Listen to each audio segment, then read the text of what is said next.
श्री शिवाय नमस्तुभ्यम। भगवान देवाधिदेव महादेव के पवित्र मंदिर प्रांगण में आपने हमेशा देखा होगा कि नंदी तो रहता है, पर नंदी के साथ में कछुए का दर्शन अपन करते हैं। जो कृष्णेश्वर बाबा के इस 12 ज्योतिर्लिंग में 12वें नंबर के ज्योतिर्लिंग में हम इस कछुए का दर्शन कर रहे हैं, जो अति प्राचीन है। क्यों? आपने देखा है कि नंदी तो शिवालय में रहता ही है, पर कछुआ क्यों?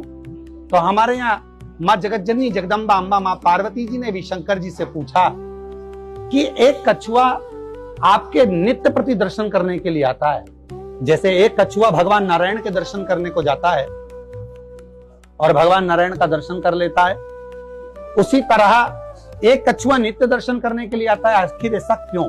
भगवान शंकर कहते हैं, हे जगतजननी पार्वती, मुझे कछुआ अति प्रिय है क्योंकि इसकी लीला बड़ी विचित्र है।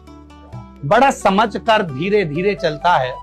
जैसे मनुष्य की जीवन की लाइफ ऐसी होती है कि एकदम तीव्रता से व्यक्ति भगता है, पर यह कछुआ उसे सिखाता है कि संभल कर चलो, धीरे चलो। कछुआ जिस समय पर कुछ प्रहार होता है या तकलीफ आती है तो अपने हाथ पैर और अपने मुख को अपने में ही समाहित कर लेता। उसी तरह जब आप अपना विस्तार पूर्ण कर लेते हैं और कहीं ना कहीं विस्तार में पूर्ण हो जाते हैं, तब प्रयास करें कि धीरे धीरे समेटने की भी आदत रखें। जैसे एक बाजार करने वाला होता है ना, अपनी दुकान को सजाता है, मार्केट करता है, फिर वापिस झोले में भर लेता है।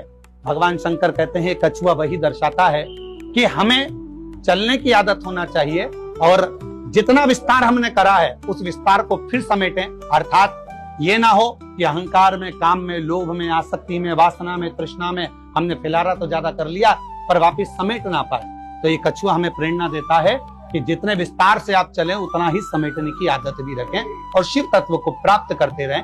कछुए की एकाग्रता, आप कछुए को कहीं पर भी घुमा दो पर वो जिस जगह पर जा रहा था उसी मार्ग को फिर पकड़ लेता।